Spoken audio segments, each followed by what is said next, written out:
ole for so le tulu asia pili congratulations il fainga malo me se foi ole pionga minister tope e ole fa maite mal pili li tulanga ole yayo Tatau le blacklist foi le ale Europe Union ya fa tayo le wa fitongia ifa so yo tua oi ya le wa fa tasi le tofa fa ai ole anga ka wala ko ingali i me mali la le pena wala na fati be pena tuli na fisto ina mo lo fa tula o se me foi le winga ese le ora tau pale atu ale le i o temi ale tau mo foi o la se ro fina ngalo a mesele se va ingale sa tu mo se me fa pia pour falo e fa tu yo le wa ole fa ma fo to in the say o se si foi se ka ko inga la ngai ro bu la nga si le fiel lei o le lusu fa ku ka o nga ya ro ko ge pe ko lo su be ke pe ni ke ai ko fa ku lo e fon ska te fa tu e ka yo se me fe kaui wa a ko ke fa ka ke le porque que ka ka re ku le pa ma a e ka le pele fa ku ma ka le pe lusu fa ku la ko ku no fa ma fa sa ma fa sa wa ko ka fa ka le pe le sa wa e lo se ka ko fo el mo me ko fa que ku le pe ka le pe ngal ya o sa ya le me mamo ku fo ka ya ni ngalo le fo fa ya okay fo ku ya sa ko mi fo la ko mi fo ya fo se uma tau va me misale tulanga tu fa te pai tu tiro le tu ule il mo me na voice of ngalo e ma lo fa te Asiata Maria te wa tu fo il fa fo ba ta tu tu pe to no le te ole o la fa fo linga o la fa fo linga wa ia na te no le ya le vo no fa lo ko na fio e ta o mai ele fo fitalai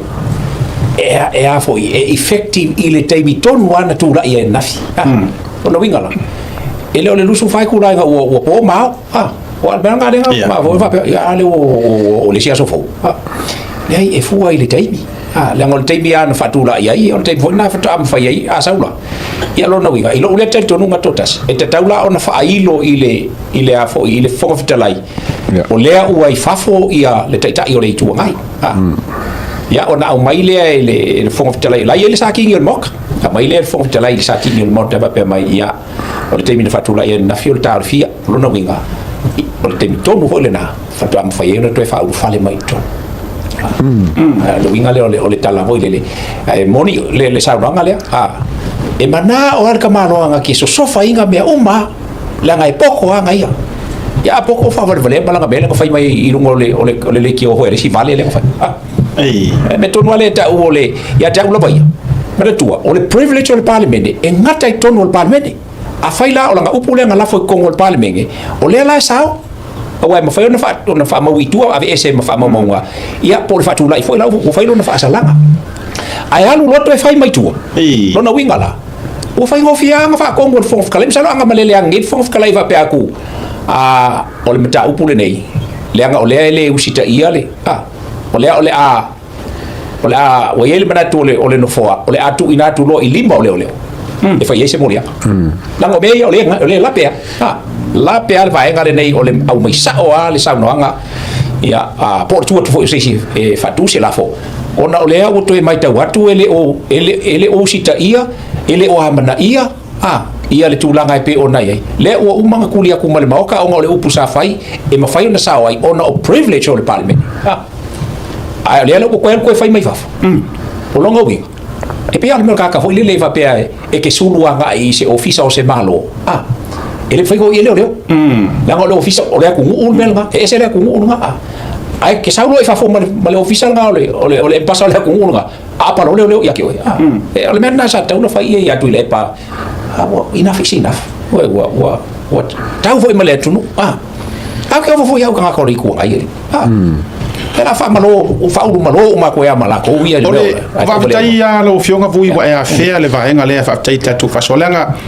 o le fisili le wa ma nga finga o uma por kalame o silinga kali se u se fo ia le ku nga i ngi ko inga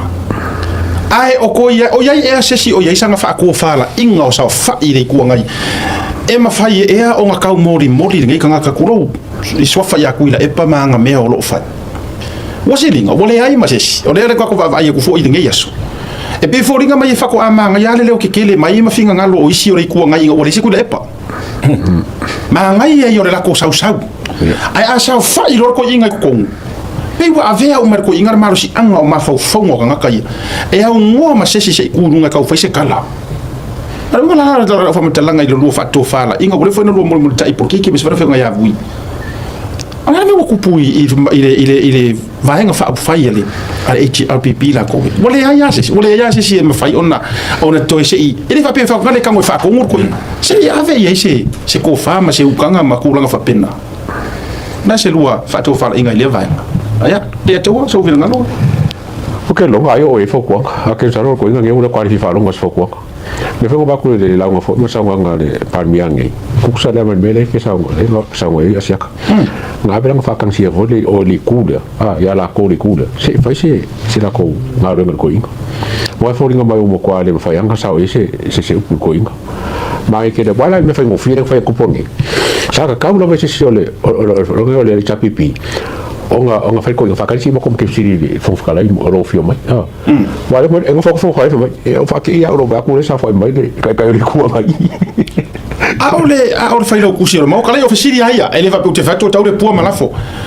ai fa fer fai lo kusiro mo ka fa fer fa ko ile o we o mala to ile to inga me mal fatto fa ta asina ma ko kupu fu ole ko inga me sa ka ma voi e sili le pui ngai ro ka ko fikia fatto fo por me ai nga mo moria e si fai lo kusi mangisi ai ka se cara ko o se malo lo ila wa e be ka ko fa pe la te ke fai lo kusi mangisi mo ngai so ka inga ai ma fo fa ya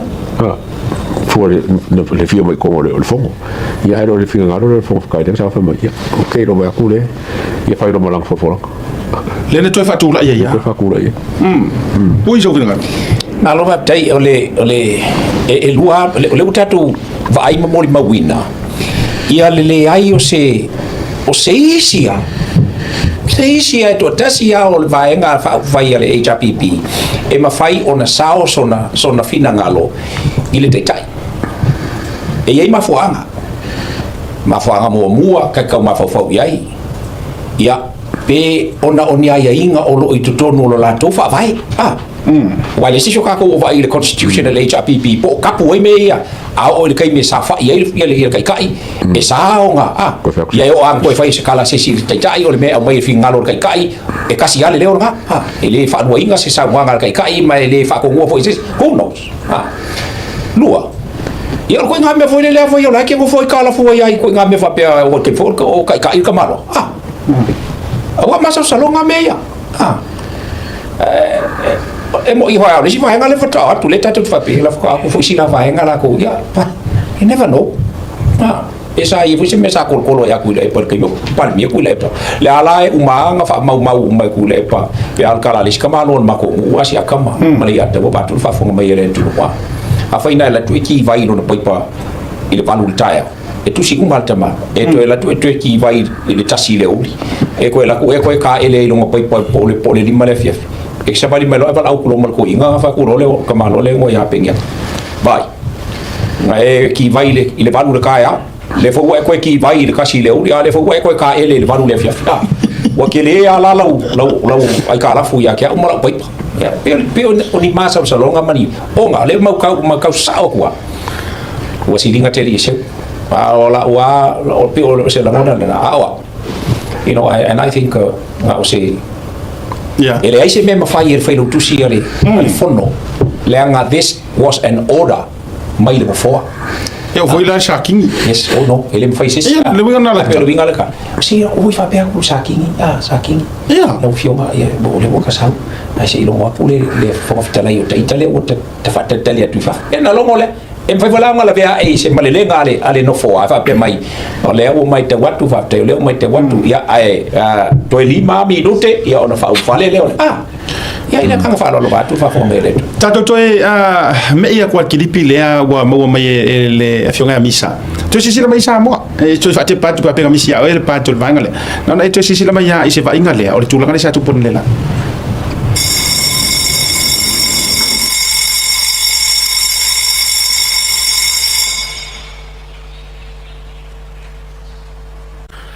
Faafetai le atua i lana faasoa e faatatia ese taurumaga mo le malologa ua mae ana fai lau faiʻuga toe le sui mamalu mo sa gagatasi saunoaga o loo totoi ona tali lo lea o le minista e olu tulafono o taufaofi a o le ituina atu le avanoa o te fia faailoa atu pea ona o lea ua ou matau atu ua se ei le taitai o le tuagai le nafoa o lona itumālō ae leʻi atoa le 24 tula sa faia i ai le faiʻuga a le palemene ananafi o lea o te talosagaina ai le sui mamalu mo le pā ina ia alofagia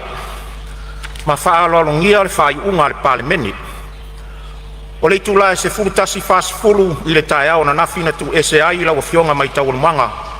mo le 24 tula lona uiga fetaamafai ona e au ai le itula e se fulutasi fasifulu i le taeao nei peitaʻi o lea ua e sosofa mai le maota ae o loo taoto o le faiʻuga le nafoa ma le palemene e lagona i lava le faanoanoa i lou tetee le nafoa ma le palemene a le atunuu o le upumoni o oe o tagata matua ua lolo soifua le palemene ala ua fioga foʻi le sui mamalu muamua ua faia le atulaga ma ua lalo le palemene o le atunuu o ona o loo ava i le faafoga mai a le itumālō ae o laʻu faiʻuga ia usitaʻia le faiʻuga ua uma na faia i lauafioga e lelei ona e tuumuli seʻi ausia le taimi e tatau ai ona e afio mai ona e afio mai lea usitaʻia le faiʻuga ua taoto ma ia tausisia tulaga mamalu ma le taualoa le fono a le atunuu ua ou faatonuina lauafioga ina ia e tuumuli nei loa seʻi oo i le itula e sefulutasi fasifulu ona e afio mai lea ma le agaga faaloalo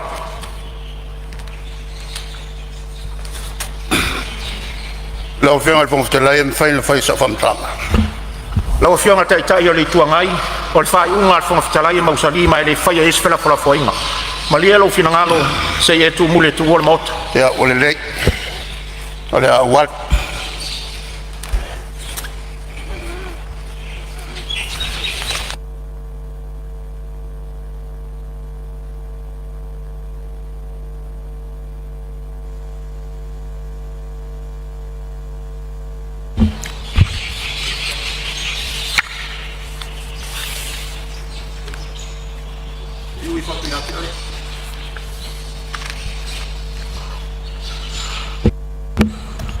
malo lona sa i le tatou mota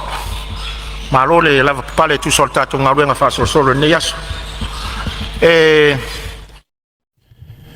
o le toe faatepa lena i le daeona le la i le taimi na sosofa atu ai mo le ulu ai taimi o upu ma leina o le saunoaga a le fioga fogafetalai e momoli mai ai se savali ma se aʻoga lelelei o lea ma taupu lau fioga vui e tati ai atu lou le suga le ataua o le sa e faaolioli pegei laki se ei kongi o upu moni ana ma le upu tautino walaga o le manumalo lea mo ia isi o uso a sui a vui o le maumaloga o le maumalo o lau fioga penei la foi la e te se ei tonu ai le taimi lea ma fufuanga a le la wa mai tau history o porkiki wa le mai tau atu le no foa o fa mo foi o fa mo ngai tu oti ma tu wafu o le kaimi mo mo ngi ai ko pur ka ngaka sa ka i le ku for the longest time ta uma wala lo ina i so fi ngalo ui after lo va sienta hia ole upumonia ana pa pela tsa fa i e uma na malele le no foa ai o ko ku lunga ko fa ku ri la fo foa le la fo e tuli loa sei fo ka e mai ngwa e man pa menga ko sa fo de wa a foi ko so dia ko so le soli wa ali mai ai le mi ngao ile fatu nunga le fo le ora le bela ngao mai ka fa once esa we le ora ale fo ftelai ile ai e sa le upule ora era ia mesi uninga o kaka ko la ko se kala se si e ia ele o e ke la vei ai ke la vei do la nga sa le upunga fi le bu malo al meu tau no fai e mele ada leila pale o e fai ale le ta pule la o lungo al pale o le upumo ia o ko fa ku o risi la fo e fa ke ai lo mo le vai aso a ko le ya tau ma vui tatu fa so ai. The man has no more respect to the rule of law in whatsoever way. Pe o le loa I kai fa masingo po o le loa pa le menge awala nga le se ngol melia. Ma le ora fa masingo e fa sai o nga ela ku kongole. Ku se nei ma se nga. Ai va ai le manatu ma wala lo ma va ai fa ka va. E va ai fa ka va ya o pa ku loa le ngofo. awa angor kuri le si makiva upumongia angor si makiva le fasa se lo yang ko ku mo se rosu fai kula po le ar fa mai o keisi o le hale fa mai o le ai ke le ku ko ngor fa singo se ia makwa awa le the next thing or kongiro o ikang malala le o le wa eso liar kula wa contempt fa manta ele enough le ka ka nga koe ave i makwa fa salanga e ngofo i mo se kai mi umi fa fo male mot e nana o fa ya tula ngona ia tulo ele o se fa le tino po se personal attack se le o fia va ai le ku o sa moa o le me ko ngale ka o fa o ka wa le ai se ha wa mana tuile ni tanga tai ma wo lunga tu ia lo tula fon le tau Orka ko ai mo ka ko fa so mo fa fo i sa nga ku le po le fa i po kala mo fo i le fo kala i vai mo la lo fa pe e fo va me wa da mi ska fo la pe la fo i le par me ki fo kala mo su fo kala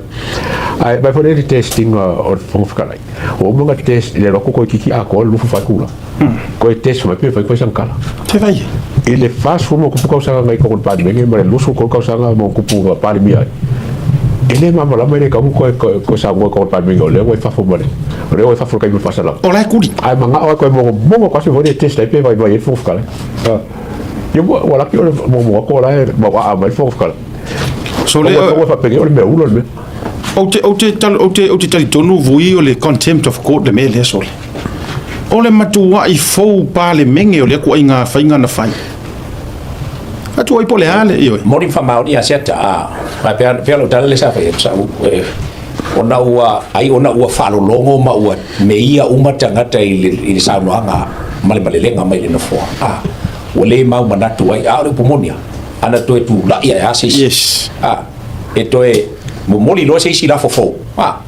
fa tu ina le la fo ina ia le o manino sa mo ele upunga la fo ele ale ko fa fa mal mai ko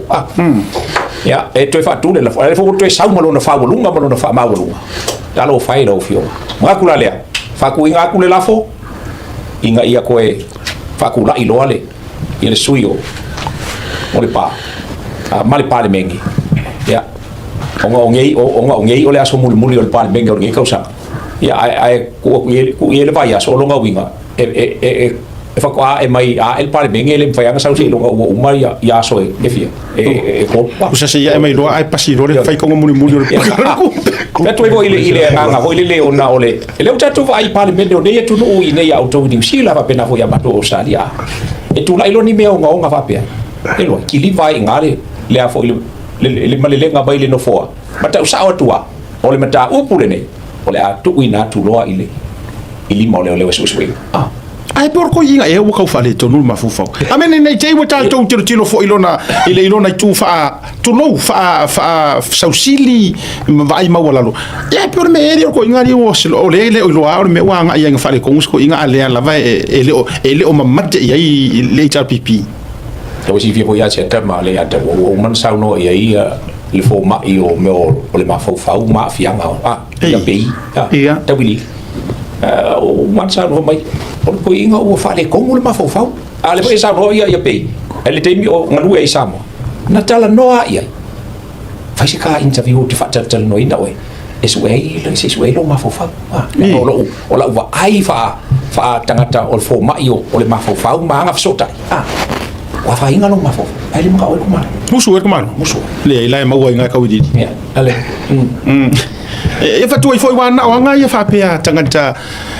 pero foi le tatu tu lio le pure fa pe foi nga le pe vale matua tu lo le fa fonga le tu o upu ka ke venga ka mama ki nga ma ku ua se tau te va tu pe wa se ame nga ia yo la tu fi nga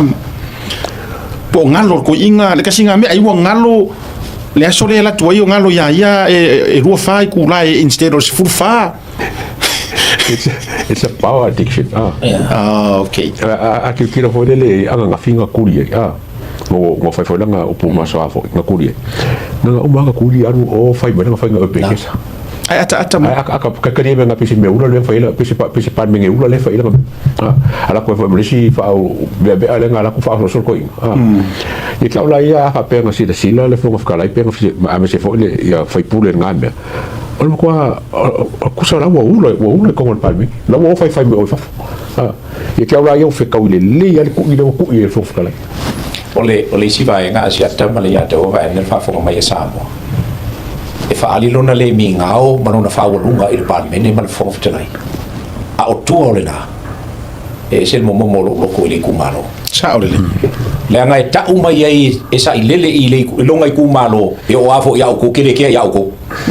le nga afa pe ke i le kumalo e le se ko fo Sailele le fo le la o le fo o le kumalo le pa o lai ka o ko ai malu ka ave o le kumalo ai ele ke ai ya e fa tu le na o se fa matalanga le nga ka ko ke bang ba ko ya ke wa anu wa ya ko fa le ko mai ele sui o